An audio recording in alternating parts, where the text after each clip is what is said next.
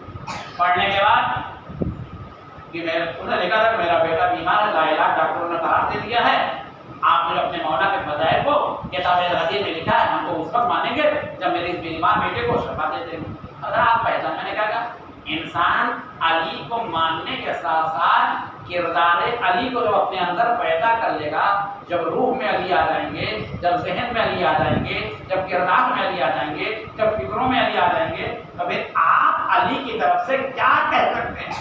ایک مرتبہ انہوں نے لفافے کو چاک کیا, پڑھا اور نیچے لکھا علامہ امیری نے, بسم اللہ الرحمن الرحیم, جاؤ میرے مولا نے تمہارے بیمار بیٹے کو شفا دے دی. اللہ لکھا, لکھ کے لفافے میں بند کیا, پھر اس کو پیک لفافہ دیا, وہ لے کے چلا گیا. ادھر ہو گیا, جیسے وہاں پہ پہنچا, وہاں پہ گیا, مولا کے در پہ نہیں گئے تھے ابھی, انہوں نے مولا کی طرف سے لکھ دیا علامہ پہچانیے. جہاں پہنچا, جیسے وہ کچھ دنوں کے بعد علامہ امی نے جیسا لکھا تھا, اللہ اللہ, پہچانیے معرفت کی اس منزل پر ہوتے ہیں ہمارے آیات نظام.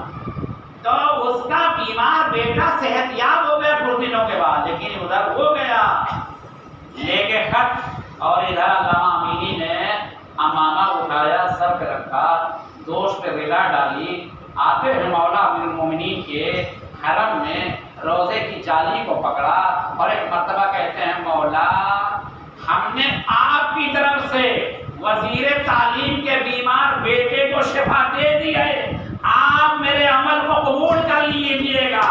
بتائیے میرے عزیزو, اس منزل معرفت پہ ہوتے ہیں علی کے فضائل و کمالات کو لکھنے والے, اس منزل کمال پہ ہوتے ہیں کتاب الغدیر کو لکھنے والے. جب اولیاء اللہ سے رشتہ جڑ جاتا ہے انسان کا, تو پھر اس کو دنیا کے تصرفات میں اختیارات مل جاتے ہیں. مگر ہم اپنے کو عمل کے اعتبار سے, کردار کے اعتبار سے, فکر کے اعتبار سے, ذہن کے اعتبار سے ایسا علی والا بنائیں تو میرے عزیزو یقیناً یہ اسی مظلوم علی کی شب شہادت ہے کہ جس کے لیے کہا گیا ہے کہ میرا مولا جو درجے شہادت میں میرے والا فائز ہوئے ہیں, تو اس کے لیے روایت فکرہ ہے کہ شدت عدالت وطلا امیر المومنین شدت عدل, علی کو قتل کیا گیا ہے شدت عدالت. میرا رومانی گفتگو کیا تھا, عدل انصاف. آپ لوگ تھوڑا تھوڑا آگے بڑھائیے, دلوں کا سلوات بھیجیں محمد والوں, آگے آ جائیے, پیچھے جو یہ بنا چلیے سوال, آپ لوگ آگے آ جائیے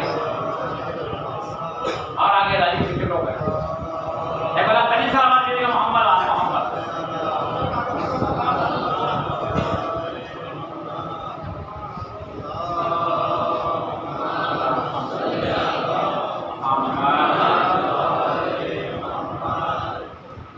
یقیناً علی کو آرزو شہادت تھی,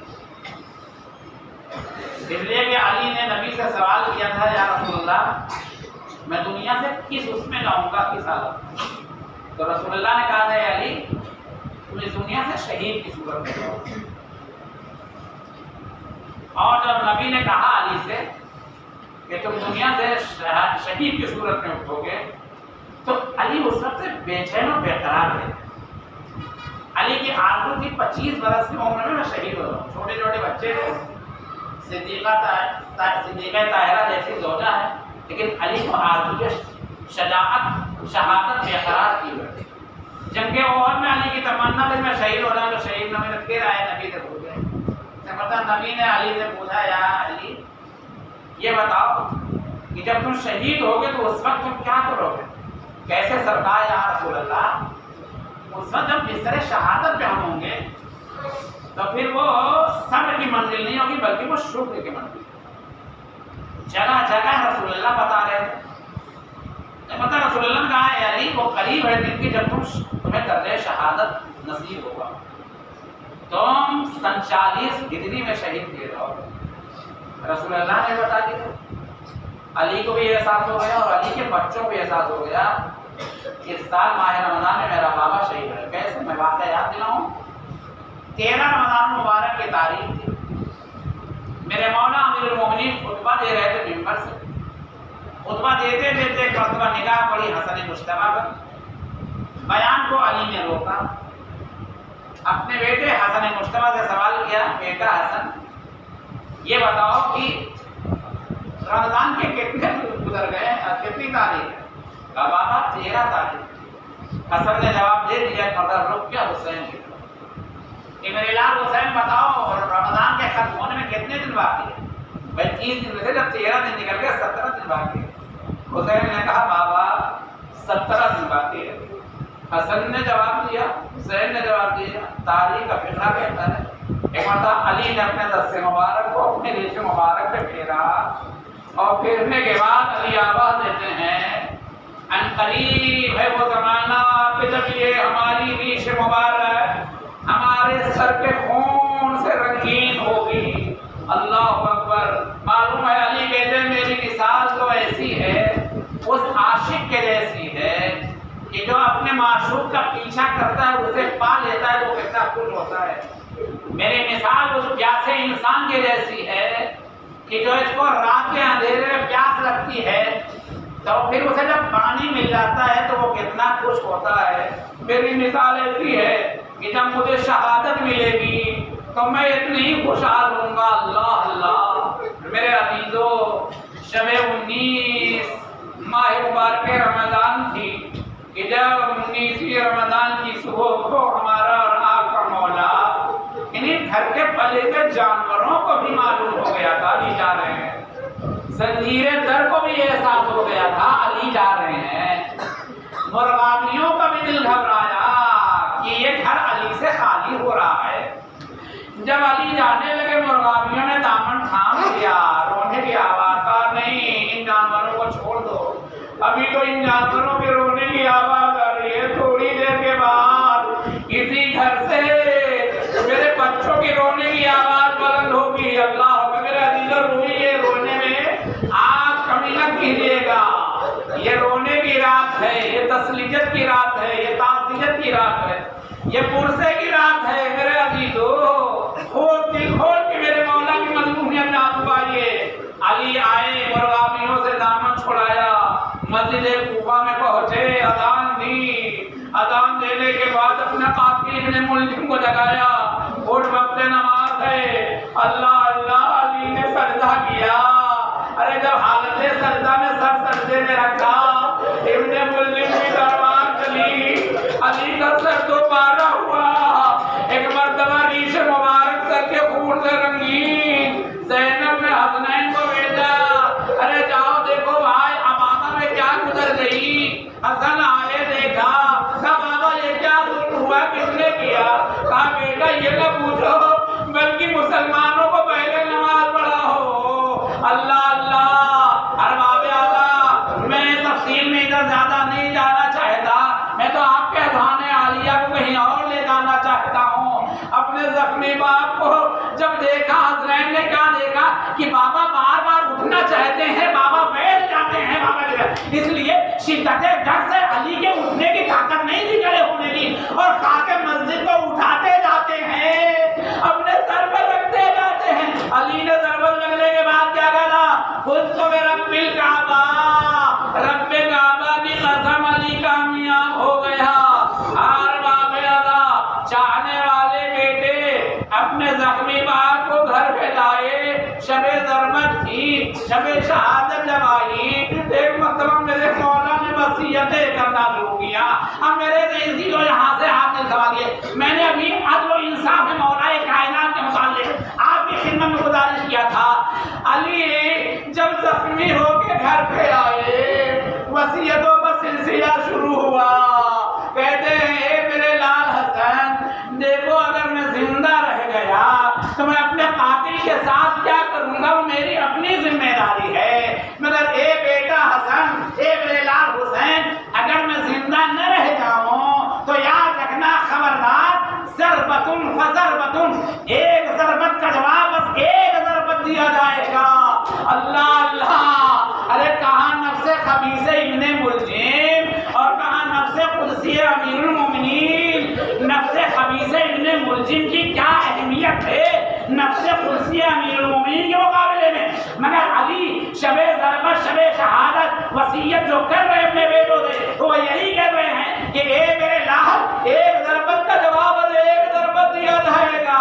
یہ میرے مولا نے تو وصیت کر دی، لیکن میرے عزیزو چونکہ جب زہر کا اثر بدن میں پھیل جاتا ہے تو مجھے پیاس بہت لگتی ہے، ارے بار بار باپ پہ غشی طاری ہو جاتی ہے۔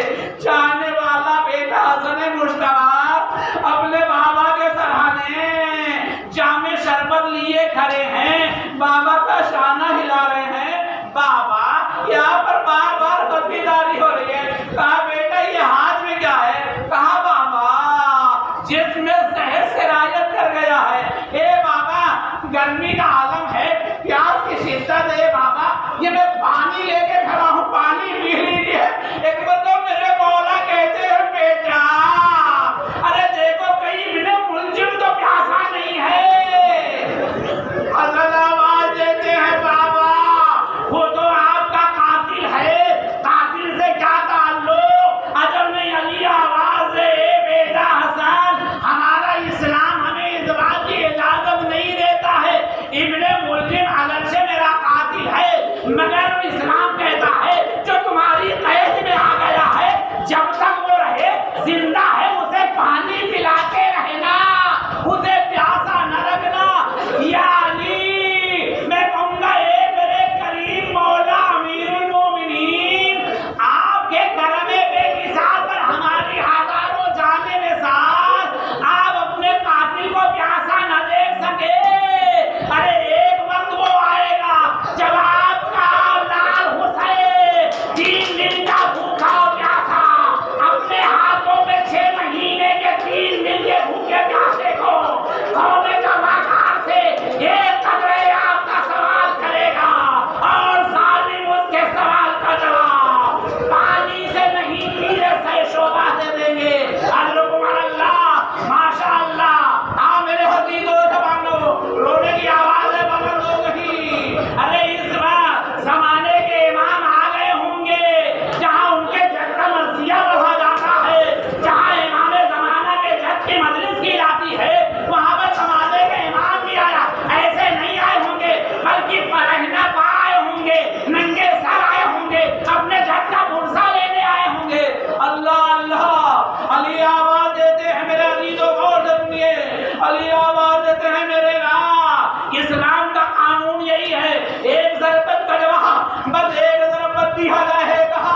اگر میں زندہ رہ گیا میں کیا برتاؤ کروں گا میری اپنی ذمہ داری، اگر میں نہ رہ جاؤں تو ایک ضربت کا جواب بس ایک ضربت سے میں کہوں گا۔ علی نے کیا کہا؟ جب تک زندہ رہے ابن ملجم تمہاری قید میں ہوا پیاسا نہ رہے۔ میں کہوں گا اے کوفے والو سنو سنو، علی کیا کہہ رہے ہیں؟ ابن ملجم تمہاری قید میں آ گیا ہے، وہ پیاسا نہ رہے اسے پانی پلاتے رہنا۔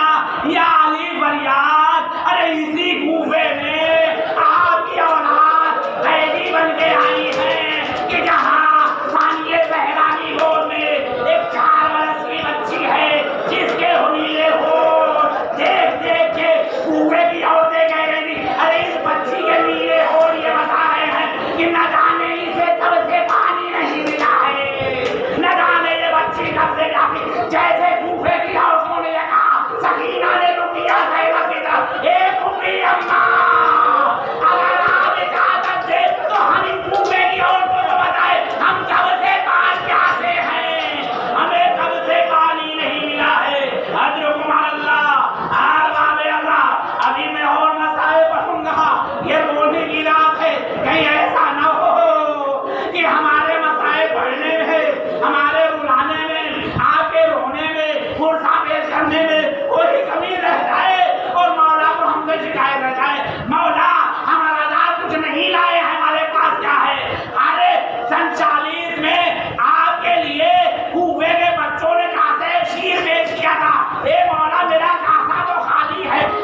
کبھی ام کلثوم کو بلایا، حسن کے سپرد کیا، کبھی محمد نبیہ کو بلایا، حسن کو سپرد کیا، ایک ایک بیٹے کو بلایا، ایک ایک بیٹی کو بلایا، ارے ایک کو حسن کے حوالے کیا۔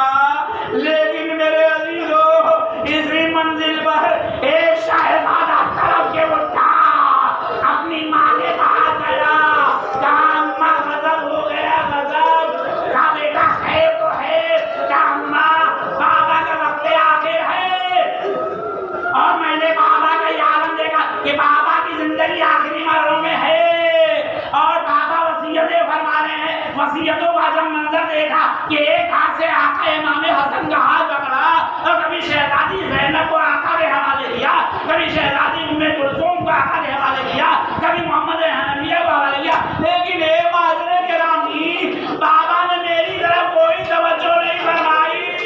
ایسا لگتا ہے مجھ سے کوئی خطا ہو گئی ہے، مجھ سے کوئی غلطی ہو گئی ہے۔ اے اماں، اگر مجھ سے کوئی خطا ہو گئی، چلیے بابا سے میری خطا کو معاف کرا دیجیے۔ ایک مرتبہ ام المؤمنین کا لال ابا جب یہ دردناک مرثیہ اپنی ماں کی خدمت میں پڑھا، ام المؤمنین نے عباس کا ہاتھ پکڑا، لائی مولا کے قریب، کہا علی نے کہا اے ام المؤمنین کیوں آئی؟ کہا اے آقا میں نہیں آئی، یہ آپ کا شہزادہ عباس لایا ہے۔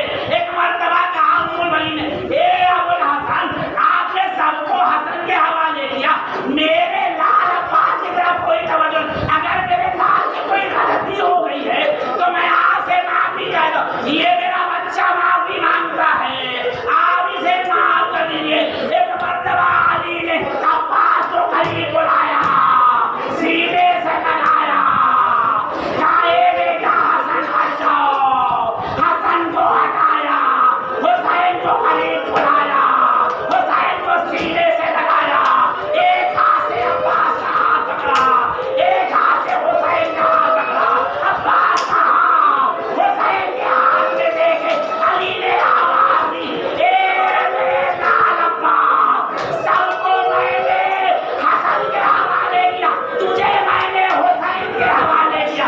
ارے یہی تو وہ وجہ تھی، یہی تو وصیت تھی جو بار بار عباس کے دل کو تڑپا دیتی تھی، مولا اجازت دیجیے، مولا اجازت دیجیے۔ اور یہی تو وہ بات تھی جب عباس گھوڑے سے گرے، حسین کے ہاتھ کمر تک پہنچے، الان ان کا سرا زہری، اے بھیا عباس میری کمر ٹوٹ گئی ہے، اے ارباب عذابت ختم کر دیا میں نے۔ ارے یہ تابوت اسی میرے مظلوم مولا امیر المؤمنین کا یہ برآمد ہو رہا ہے، ارے جس کے سر پر زہر میں بجھائی ہوئی تلوار ماری گئی۔ ارے ذرا آپ تصور کیجئے سن 40 ہجری میں جب یہی کوفے سے تابوت برآمد ہو کے نجف تک گیا ہوگا، حسن کے رونے کی کیا کیفیت رہی ہوگی، حسین کے گریہ کرنے کا کیا عالم رہا ہوگا۔